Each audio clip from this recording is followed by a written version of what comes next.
Salut YouTube, on se retrouve aujourd'hui pour une nouvelle vidéo qui va être une vidéo tag.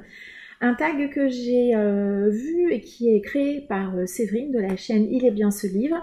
Et un tag qui m'a tout de suite parlé parce qu'on va y parler PAL, alias pile à lire, si jamais vous ne connaissez pas ce terme.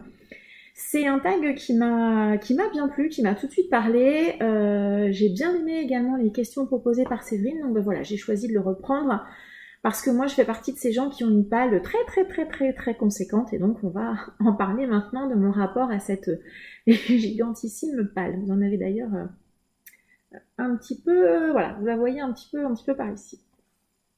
Ici ce sont principalement les livres lus d'ailleurs. Alors, il y a 10 questions, et ben on est parti. Première question, combien de livres as-tu dans ta palle? J'ai mon anti-sèche, j'ai regardé juste avant. Donc actuellement, j'ai dans ma palle, attention, j'espère que vous êtes bien assis, 1277 livres, très précisément, hors graphique. Voilà, pour moi, les graphiques ne font pas partie de ma pile à lire, je ne les comptabilise pas. Je ne comptabilise que les romans. Voilà, uniquement les romans. Si jamais vous voulez aller jeter un œil sur cette monstrueuse palle, hein, voilà, vous avez, elle est entièrement référencée pour les romans sur Livre Addict, vous avez le lien dans la barre d'infos. Et pour tout ce qui est graphique, même si je ne les comptabilise pas sur Livre Addict, je les suis quand même, parce que j'ai une palle graphique aussi fort sympathique. Celle-ci, elle est enregistrée en totalité sur le site Nautiljon, je mettrai également le lien dans la barre d'infos également si vous ne connaissez pas ce site. Que dire déjà de cette pile à lire? Elle est monstrueuse, j'en ai bien conscience. On en parlera un petit peu après aussi, hein, de comment je suis arrivée à avoir une pile à lire aussi conséquente et comment je le vis.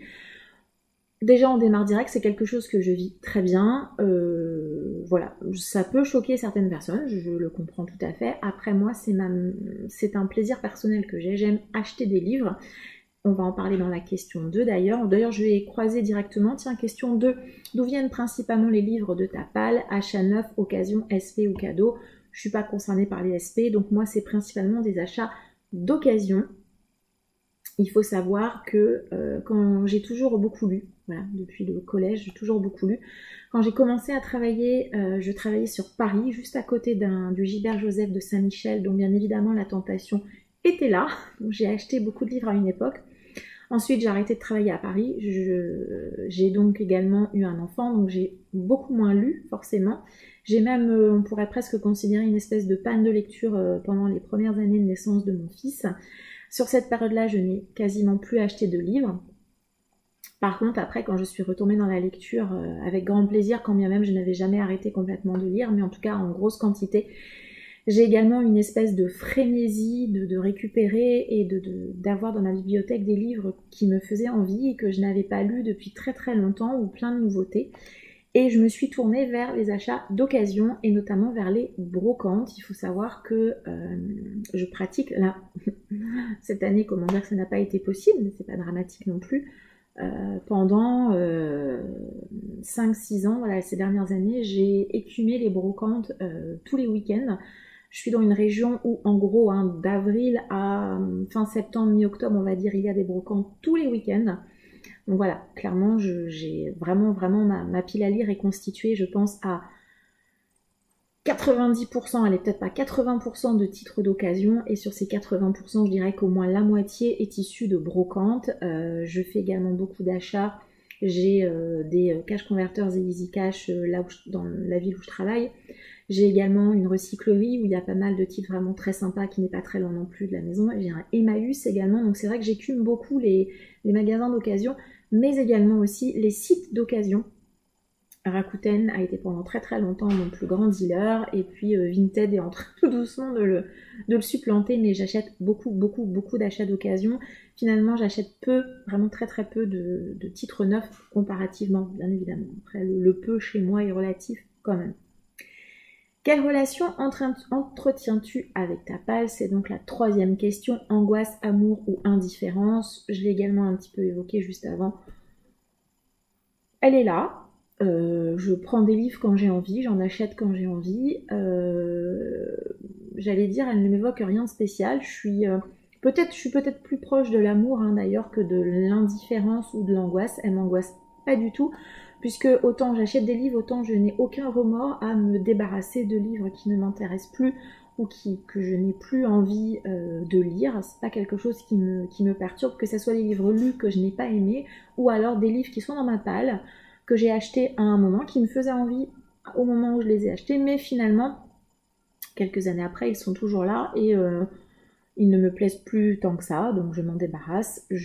C'est quelque chose que je vis très très bien. J'aime avoir une bibliothèque vivante qui évolue au fur et à mesure de mes envies. Donc les livres rentrent et sortent de manière très très rapide chez moi. J'ai pas de souci avec ça non plus. Et j'ai plutôt de l'amour pour cette pile à lire quand je vois tous les titres qui sont à l'intérieur et je me dis oh là là, j'ai hâte d'arriver à celui-là, j'ai hâte d'arriver à celui-là. Et à me dire que voilà, toutes ces lectures qui m'attendent, et ben moi ça me fait hyper plaisir. Voilà. Après, comme je disais, hein, je peux comprendre qu'il y ait des gens pour qui ça pose souci. Moi, ça ne m'en pose aucun. Je vous le dis direct, aucun. Quatrième question, quel livre est depuis le plus longtemps dans ta pile à lire? Alors, sur Livre Addict, je me suis inscrite en 2016, donc j'ai commencé à référencer mes livres depuis 2016. Alors, les livres que j'ai lus avant ne sont pas forcément enregistrés dedans. Par contre, ma pile à lire, depuis 2016, elle est complètement à jour sur Livre Addict. Donc, j'en ai sélectionné deux, dans deux genres que j'aime bien. Donc, un des livres les plus anciens que j'ai dans ma pile à lire, c'est la saga Autre Monde. Alors, j'ai pris ce tome-ci parce que c'était celui qui était le plus facilement accessible, je vous cache pas. Mais en fait, le livre le plus ancien, c'est le tome 1 de cette saga de Maxime Chatham qui s'intitule donc L'Alliance des Trois.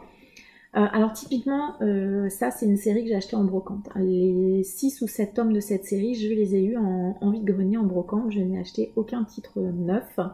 Et voilà, comme vous pouvez le constater, il est en super super bon état. Ose, je pense que c'est le 5e tome.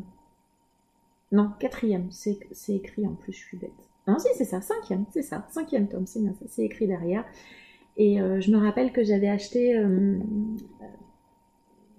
à une vendeuse au moins les 3 ou les 4 premiers dans un seul achat. Bref, donc celui-ci, un des titres les plus anciens, et un autre qui est vraiment également là depuis très très longtemps, c'est Les Apparences de Gillian Flynn, qui est aussi dans ma pile à lire depuis 2016. Et celui-là, je sais très bien pourquoi je ne l'ai pas lu, parce que j'ai vu le film quelques temps avant ou après avoir acquis ce titre, donc Les Apparences. Ça a donné lieu au film Gone Girl, film que j'avais bien aimé. Et c'est vrai que je voulais pas le lire tout de suite puisque j'avais envie que les souvenirs du film s'estompent un petit peu pour pouvoir le lire. De Gillian Flynn, j'ai lu Sur ma peau, que j'avais beaucoup aimé. Et donc voilà, celui-là, je ne doute pas que... celui-là, typiquement, un jour ou l'autre, je le lirai tranquillement quand j'aurai envie. Donc voilà, il est là et il ne dérange personne. Hein, il est à la maison, il ne dérange personne. 5e question, quels sont les 3 livres de ta palle que tu vas lire très prochainement? Alors, de la même manière, j'en ai pris 3 que je suis certaine de lire. Après, je suis aussi une lectrice un peu versatile. Parfois, j'ai envie de lire de la fantaisie, puis finalement, le roman d'après, je vais prendre une romance. Hein, donc, chez moi, tout est possible. Donc, d'abord, j'ai pris ce qui est sûr que je lise. Ça va être mes 2 prochaines lectures pour le Black November. Ça sera Le Doute de S.K. Tremaine, que moi, j'ai aux éditions Pocket, donc ça sera lu pour la consigne de la 3e semaine où on parle d'un enfant. Et pour la semaine du roman historique, j'ai choisi, et ça va aussi être une de mes prochaines lectures, c'est L'Apothicaire de Henri Lovenbrock. Et comme j'aime bien changer de genre, une autre de mes lectures, puisque je participe actuellement à un des challenges sur Discord proposés par l'équipe du PLIB, je ne suis pas jury, mais je participe depuis l'année dernière au challenge parce que je suis quelqu'un qui adore les challenges. Il faudrait que je trouve un jour un tag sur les challenges parce que moi j'adore ça. Et donc ça sera The Dead House de Don Kurtagic, c'est publié aux éditions du Chat Noir. Donc voilà, comme vous le voyez, c'est vrai que du coup ces 3 titres sont pas mal puisque là on est sur... 2 de mes genres préférés, je dirais, la SFFF et puis le policier. Et l'historique, qui est un genre que je lis peu, mais que j'aime aussi beaucoup. Donc voilà, mes 3 prochaines lectures, je dirais à l'image de ma pile à lire, c'est-à-dire très variées, on va dire. Quel est le dernier livre arrivé dans ta palle? Alors j'en ai choisi 2, et ce tag est sympa parce qu'il me permet aussi de vous montrer des genres que j'achète, que je lis parfois, mais finalement assez peu. Voilà, en tout cas vous les voyez peu, c'est pas ce que je lis le plus. Donc je me suis pris une comédie de Noël avec Vous faites quoi pour Noël de Karen Ponte, voilà, chez Pocket. Et je me suis acheté également Le cher Mamie au pays du confinement de Virginie Grimaldi. Donc ces 2 titres, je les ai pris en click and collect dans mon Cultura la semaine dernière. Et alors, pourquoi j'ai acheté ce titre-là? Voilà, je vous en parle quand même très rapidement. Parce que j'ai suivi Virginie Grimaldi sur son Instagram pendant le premier confinement. Et du coup, voilà, acheter ce titre indépendamment du côté bonne action, du côté que j'aime beaucoup Virginie Grimaldi. Je pense que ça va me rappeler des souvenirs. Alors, est-ce que ça sera des bons ou des mauvais souvenirs? Je ne sais pas. Mais en tout cas, ces petits posts Insta m'ont beaucoup accompagnée pendant le premier confinement. Donc, c'est vrai que quand j'ai appris qu'elle les sortait en roman, j'étais vraiment très très contente de pouvoir me les procurer. Donc voilà, c'est les deux livres. Du coup, voilà, contrairement à ce que vous avez vu récemment, là, on est vraiment sur de la romance, comédie romantique. Et puis, pourrait-on dire du feel good peut-être? Donc voilà, des genres aussi qui sont présents dans ma palle, moins présents que d'autres, mais présents aussi parfois. Quels sont les 3 livres que tu n'arrives pas à sortir de ta palle et pourquoi? Alors, le premier que j'arrive pas à sortir, c'est le 5e jour de Maud Tabachny que moi j'ai au livre de poche. Et pourquoi je n'arrive pas à le sortir? Parce que c'est un titre qui me fait peur, je sais que c'est un titre qui va être dur et j'ai envie d'être dans un bon mood pour le lire, vraiment. Alors ça va être difficile de dire d'avoir envie de lire un truc horrible, mais je sais que ça va être ça, cette lecture. Et du coup, c'est vrai que j'appréhende un peu de le lire, mais en même temps, alors je vous cache pas que j'ai failli le sortir déjà plusieurs fois de ma pile à lire en me disant non, de toute façon, tu le liras jamais, débarrasse-t'en, hein, ça sert à rien. Mais il est toujours là, et ça fait partie de ces titres attraction-répulsion, et quelque part, j'ai malgré tout envie de le découvrir et envie de savoir si effectivement ça serait le livre le plus horrible que j'aurais lu de ma vie. Voilà. Donc moi, malgré tout, il est toujours là. Est-ce que je le lirai un jour ou pas? Je ne sais pas. J'ai un autre titre. Alors là, on est plutôt sur un roman de faits réels, hein, puisque c'est Hippocrate aux enfers de Michel Simès, Les médecins des camps de la mort, publié au livre de poche. C'est un livre qu'une de mes connaissances m'avait recommandé, mais également en me disant attention, c'est assez dur. C'est un peu en fait comme le 5e jour, hein, c'est un roman un roman. On n'est pas vraiment sur une histoire imaginaire là quand même, on va nous raconter les différents médecins des camps de la mort. Hein. On a de charmantes photos et un peu comme le 5e jour où je sais que je risque d'être vraiment très très mal en le lisant. Celui-là, on est un petit peu dans le même genre. En plus, ce qui est rigolo. Là, c'est plus ou moins tiré d'un fait réel puisqu'il me semble que le serial killer dont on parle dans celui-ci a vraiment existé. Et là, du coup, on est vraiment voilà, des faits réels qui vont être absolument atroces, qui vont également me bouleverser. Donc voilà, c'est un peu peur. Et j'en ai pris un autre parce que déjà Séverine en demandait 3, donc moi je suis disciplinée. Et voilà. Donc là j'ai pris Valerio Evangelisti, donc Nicolas Emmerich l'Inquisiteur, le volume 1. Mais en fait, de manière générale, ce livre-là va être le représentant de toutes les intégrales qui sont dans ma pile à lire et que je n'arrive pas à sortir parce qu'ils sont des pavés. Et que là, par exemple, il y a 5 tomes à l'intérieur. Alors moi j'adore acheter des intégrales. Il faut savoir que les intégrales du livre de poche, de J'ai lu, en fantaisie, tout ça, j'adore. Je sais pas pourquoi, j'adore acheter des intégrales. Je trouve ça hyper pratique d'un point de vue budgétaire et d'un point de vue place dans la bibliothèque, parce que mine de rien, là vous avez 5 tomes, ça prend quand même moins de place que 5 livres. Mais au final, j'ai du mal à les sortir parce que déjà je me dis quand je le sors, j'en ai pour un moment, et puis du coup ça ne va compter que pour un livre alors qu'à l'intérieur il y en a 5. Donc j'hésite toujours un petit peu avant de les sortir, mais je sais que quand ces intégrales-là, notamment donc de l'inquisiteur Nicolas Emmerich, étaient sorties, je m'étais jetée dessus parce que c'est une série dont j'ai entendu parler, alors pas forcément bien, voilà, mais en tout cas moi elle m'intéressait, ne serait-ce que de par le personnage de l'inquisiteur, qui à mon avis n'est pas un personnage hyper sympathique, et en plus donc là on voyage, si je me rappelle bien, en récit parallèle en fait entre l'Inquisition et il y a un peu une partie de science-fiction. Donc j'avoue que je suis un peu surprise et voilà. Mais je me dis aussi, hein, pareil, un jour, je la sortirai, hein, je n'en doute pas non plus. Vous voyez, en même temps que je vous parle, je fais un peu de ménage parce que je me rends compte que j'ai mis mes livres devant ceux des questions d'après. C'est pas très malin. 8e question, quels sont les 3 livres de T'Pal considérés comme des chefs-d'œuvre? Alors j'ai eu du mal avec cette question parce qu'en fait la notion de chef-d'œuvre elle est un peu... Alors oui, vous avez des grands classiques de la littérature qui sont considérés comme des chefs-d'œuvre, mais ça reste un petit peu subjectif malgré tout. J'en ai choisi 3 qui sont des grands classiques, on va dire, dont j'ai entendu plutôt des avis ultra positifs. Est-ce que ça sera des chefs-d'œuvre? Je ne sais pas. Donc moi j'ai choisi Harper Lee, Ne tirez pas sur l'oiseau moqueur, du livre de poche. Alors celui-ci un petit peu comme les livres qui me font peur, il aurait presque pu rentrer dans l'autre catégorie. J'ai failli le sortir à de nombreuses reprises, mais je sais à nouveau qu'on va parler d'un sujet qui va me rendre dingue, vraiment qui va me rendre dingue, la ségrégation aux États-Unis. Donc ça risque de me bouleverser, de m'énerver, de me rendre dingue. Donc il est là à la maison. De la même manière, j'ai failli m'en débarrasser déjà plusieurs fois, mais à chaque fois je me dis non, quand même, ce serait bien que tu le lises, ça reste un grand classique. Est-ce que ça sera un chef-d'œuvre? En tout cas, je sais qu'il est considéré comme un chef-d'œuvre par de nombreuses personnes, donc je l'ai, hein, je ne me doute pas qu'un jour il sortira. J'en ai choisi un autre, cette fois-ci on est plutôt en science-fiction, hein, c'est Le Maître du Haut Château de Philip K. Dick, publié chez J'ai lu. Il y a une série télé qui est dispo sur Amazon Prime, je crois, je ne l'ai pas vue. Vous savez que je ne suis pas forcément très série télé, donc voilà. C'est un grand classique, il a eu le prix Hugo en 63, enfin voilà. Donc est-ce que ça sera pour moi en tout cas un chef-d'œuvre, je ne sais pas, mais je l'espère. De Philip K. Dick, j'ai lu Blade Runner, donc c'est pas le titre du roman, ce n'est pas Blade Runner. Est-ce qu'il y est? Non, il n'y est plus, il n'y est pas. Mais il me semble que c'est lui qui a écrit Blade Runner. Les androïdes rêvent-ils de moutons électriques? C'est le titre du roman, que j'avais moyennement aimé, donc j'espère que ça le fera.